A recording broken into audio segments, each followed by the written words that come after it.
Hello everyone, story of Sanita's daily লাইফে তোমাদের সবাইকে অনেক অনেক ওয়েলকাম। আর সাথে জানাচ্ছি রথযাত্রার অনেক অনেক শুভেচ্ছা, ভালোবাসা। তো আজকে হলো রথযাত্রা, মানে আজকে হলো 7ই জুলাই। তো বিকালবেলা 4টার দিকে বিপ্লবার আমি বেরিয়ে পড়েছিলাম রথের মেলায় যাওয়ার জন্য। তো আমাদের শিলিগুড়িতে অনেক জায়গায় রথের মেলা হয়, তো সব জায়গায় তো যাওয়া সম্ভব না। তো আমরা সবার প্রথমে যাচ্ছি আমাদের বাড়ি থেকে অনেকটাই দূরে শক্তিগড়ে। তো শক্তিগড়ে মোটামুটি অনেকটাই বড় মেলা হয়, তো সবার ফার্স্টে শক্তিগড়ে যাব, তারপরে যদি সময় হয় অন্য এক দুটো জায়গায় দেখতে যাবো। আর আমাদের এখানে কিন্তু ইস্কন মন্দিরের রথ সবচেয়ে ফেমাস, কিন্তু প্রচুর ভিড় হয় বলে আজকে আমরা যাচ্ছি না, সেটা অন্য একদিন যাব, সেটাও তোমাদের সাথে শেয়ার করব। তো আমরা এখন ওরালপুরের রাস্তা ধরে চলে যাচ্ছি, আমরা বাবুপাড়া হয়ে যাব। আর রাস্তায় যাওয়ার পথে দেখো কত রথ বেরিয়েছে, মানে আমি ভিডিওতে তোমাদের সাথে শেয়ার করব। মানে প্রত্যেকটা রাস্তা আমি পার করছি, মানে একটা রাস্তা পরপরই ছোট ছোট রথ দেখা যাচ্ছে, মানে প্রত্যেকের বাড়ি পাড়ার লোকরা বা অ্যাপার্টমেন্টের লোকরা মিলে একটা ছোট ছোট রথ আয়োজন করে রথ বার করেছে, এখানেও রথ বার করেছে। তো কথা বলতে বলতে কিন্তু আমরা চলেই এসেছি অলমোস্ট শক্তিগড়ের কাছাকাছি। আর কিছুক্ষণের মধ্যেই আমরা পৌঁছে যাবো। এই যে দেখো গাড়ি পার্কিং করে দিলাম, মানে এখান থেকে নো এন্ট্রি, হেঁটে যেতে হবে মেলাটা পুরোটা রাস্তায়। আর এখানে কিন্তু রাস্তার উপরেই মেলাটা বসে, আর এখানে একটা বড় মন্দির আছে, ওই মন্দিরটাতে রথ হয়, মানে রথ মানে মন্দির আছে, মন্দিরের রথের মেলাটা মানে পুজো হয় আর কি ঠাকুরের। তো এই যে এই সোজা রাস্তা ধরেই মেলা। তো এখন আমরা এগিয়ে যাচ্ছি। আর মেলায় কিন্তু সবচেয়ে বিশেষ আকর্ষণ হলো নটকা। তো তোমরা কারা কারা খেতে ভালোবাসো কমেন্ট সেকশনে কিন্তু অবশ্যই জানিও। আর মেলায় আসা মানে বিভিন্ন ধরনের খাবার দাবার, খেলনা, জিনিসপত্র কেনা, বড়দের থেকে বাচ্চাদের আনন্দটা কিন্তু অনেকটাই বেশি। ছোটোবেলার আনন্দটার সাথে এখনের আনন্দটা অনেকটাই আলাদা হয়। তো এই যে দেখো এখানে কত ছোট ছোট বাচ্চাদের খেলনার জিনিসপত্র দোকান বসেছে, তারপর ফলের দোকান, লটকার দোকান, ফুলের দোকান, অনেক কিছু বসেছে। তো সবার প্রথমে আমরা মেলাটা আগে দেখে নেব যে মেলায় কি কি জিনিস বসেছে, তো তারপরে মেলার থেকে যাই হোক কিনবো, খাওয়া দাওয়া করব। এই যে এখানে কিন্তু আরও বাচ্চাদের খেলনার জিনিস বসেছে, আর বাচ্চাদের জিনিসই প্রত্যেকটা মেলাতে একটু বেশিই বসে। আর এই যে এখানে সোডার দোকান বসেছে, যেটা আমি খাবো একটু পরে মেলাটা ঘুরে এসে যখন হাঁপিয়ে যাব, মানে একটু রিফ্রেশ হওয়ার জন্য এটা খাবো। আর মোমোর দোকান, এখানে কাপ প্লেট, অনেক কিছুর দোকান বসেছে। আর দেখতেই পাচ্ছ মেলাটাতে কিন্তু প্রচুর পরিমাণে ভিড় ছিল, মানে আমরা অনেক তাড়াতাড়ি গেছি এই ভিড়ের জন্য, কারণ বেশি ভিড়ে আমি ঘুরতে পারি না, আমার খুব মানে কষ্ট হয়, দম বন্ধ লাগে। তো তার জন্য আমি একটু হালকা ভিড়ে আমি আর বিপ্লব বেরিয়েছি। আর বিপ্লব আর আমি ইয়ার্কি করছিলাম, সেটাই একটু ওকে আমি হচ্ছিল ব্লগের মুখের সামনে নিয়ে এসেছি, ও হাসছিল। তারপরে এই দোকানে আমি আমার ফোনের জন্য একটু কভার দেখছিলাম, তো এই কভারটা আমি নিয়েছি। হ্যাঁ, আমার তো খুব ভালো লেগেছে কালারটা। তো তোমাদের কীরকম লাগছে তোমরা কিন্তু কমেন্ট সেকশানে অবশ্যই জানিও। আর আমাদের এখানে মানে মেলা আসলে কিন্তু সবচেয়ে ফেমাস হচ্ছিল রোল, আর সেটা তোমাদের ওখানে বসে কিনা তাও জানিও। আর রথের মেলা মানে হলো জিলাপি আর পাঁপড়। জিলাপি খেতে যেহেতু আমি খুব বেশি ভালোবাসি না, তাই আমি জিলাপি আর পাঁপড় ভাজা দুটোই খাইনি, কারণ আমার দুটোর মধ্যে কোনোটাই ফেভারেট না। আর এই যে দেখো আমরা কিন্তু মেন রাস্তাটাতে চলে এসেছি, মানে মন্দিরের সামনে যে রাস্তাটা, এখানেও ছোটোখাটো অল্প দোকান টোকান বসে। এটা হচ্ছিল একটা হাইওয়ে রোডই, কিন্তু আজকের জন্য এটা নো এন্ট্রি থাকে, এখানে কোনো বড় গাড়ি ঢুকে না। তো এই আর একটু গেলেই মন্দিরটা পড়বে, এই যে হলো সেই মন্দিরটা যেখানে রথ হয়। কিন্তু আমরা যাব না, যেহেতু বিপ্লবদের বাড়িতে একটা ছোট্ট পুচকু হয়েছে, তো ওর অসুচ আছে আর আমারও অসুচ আছে।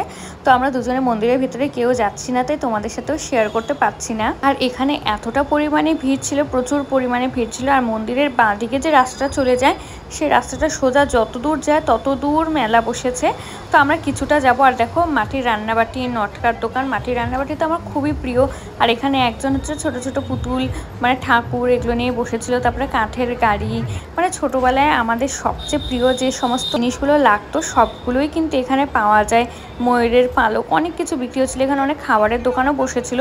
তো মেলায় হচ্ছিলো খাবারটা আমরা একটু অ্যাভয়েড করারই চেষ্টা করি, মানে যেখানে এই সমস্ত এরকম খোলা জিনিসপত্র পাওয়া যায়, মানে একটু আনহাইজেনিকই ব্যাপার হয়। তো আমরা আর অতটা দূর হাঁটিনি, কারণ আমরা ভাবলাম অন্য একটা মেলায় যাব, তার জন্য। তো এতটা ঘুরে ঘুরে লাস্টে যে তোমাদের বললাম একটু সোডা খেলাম, সোডা খেয়ে নিজেকে রিফ্রেশ করে নিলাম। তো আর এটা মাত্র 10 রুপিস নিয়েছিল, খেতে মোটামুটি ভালোই ছিল। একটাই নিয়েছিলাম, আমি আর একটু শেয়ার করে খেয়েছি। তো তারপরে এই দোকানটা থেকে একটু ভালো লাগলো, তো এই দোকানটা থেকে আমরা একটা চিকেন মোমো নিয়ে নিয়েছিলাম। মোমোটার প্রাইস ছিল 40 রুপিস, আর মোমোটা কিন্তু খেতে খুবই ভালো ছিল, আমার ভালো লেগে। মেলার খাবার হিসেবে অনেকটাই ভালো। তো তারপরে কিন্তু বিপ্লব আমাকে খাইয়ে দিচ্ছিল, মা যাওয়ার পরে কিন্তু বিপ্লব আমাকে খুব আদর করে খাইয়ে দেয়। তো তারপরে আমরা বেরিয়ে পড়লাম অন্য একটা জায়গায় রথের রথের মেলায় যাওয়ার জন্য। আর রাস্তায় কিন্তু দেখতেই পাচ্ছ আরেকটা রথ দেখলাম, শুধু একটা না, গোটা রাস্তায় আমি হয়তো 7 থেকে 10টা রথ দেখেছি। এত রথ রাস্তার মধ্যে যাচ্ছিল, তো দেখে খুবই ভালো লাগছিল। বাচ্চারা খুব আনন্দ করছিল। এই ছেলেবেলাটাই প্রত্যেকটা অনুষ্ঠানের মানে সবচেয়ে সেরা কাল। মানে এই সময় মানুষ যতটা আনন্দ করতে পারে, কোনো জীবনের যৌবন বার্ধক্যতেও মানুষ অতটা আনন্দ করতে পারে না। তো আমি চাই যে বাচ্চারা যতটা পারে আনন্দ করে নিক, কারণ এই সময়টা চলে গেলে আর কখনোই পাওয়া যাবে না। আর কথা বলতে বলতে কিন্তু আমরা আরেকটা মেলায় চলে এসেছি। এটা হলো ঘুঘুমারির মেলা। আমার বাড়ি থেকে খুব বেশি দূরে না, সামনেই।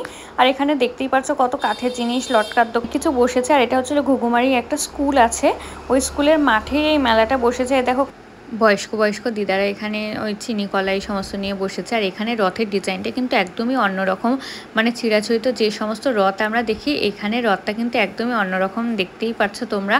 তো আমি এখানে দেখলাম। তারপরে এখানে একটা কমিটি টাইপের কিছু বসেছে, মানে পিছনে ঠাকুরও ছিল, তো আমরা সেইখানে যাইনি যেহেতু আমাদের অসুখ আছে, আগেই বললাম।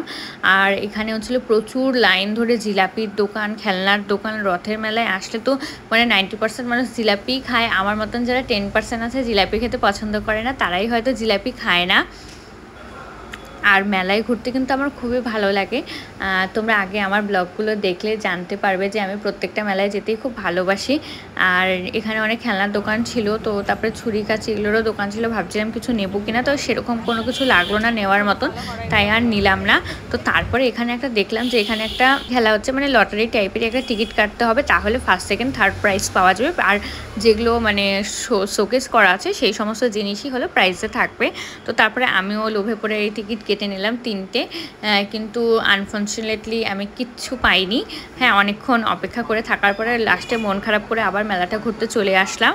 তো এখানে একটা দোকান ছিল হরেক মাল 50 টাকা করে, তো এখান থেকে আমি একটা চায়ের ছাঁকনি কিনেছি। তো আমাদের বাড়িতে অনেক চা লাভার আছে, আর অনেক চা লাভার আসেও রোজ।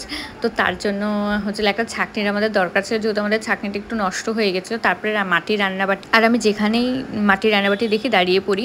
তারপর আমার সবচেয়ে প্রিয় হলো ছিলা আইসক্রিম। আমি তো একে ছিলা আইসক্রিম বলেই ডাকি, তোমরা কি বলে দেখো কমেন্ট সেকশনে অবশ্যই জানিও। তারপর মেলার মধ্যে একটা চপের দোকান দেখলাম, এখানে প্রচুর ভ্যারাইটির চপ ছিল। আর কাটলেটের এত ভ্যারাইটি আমি কখনো দেখিনি।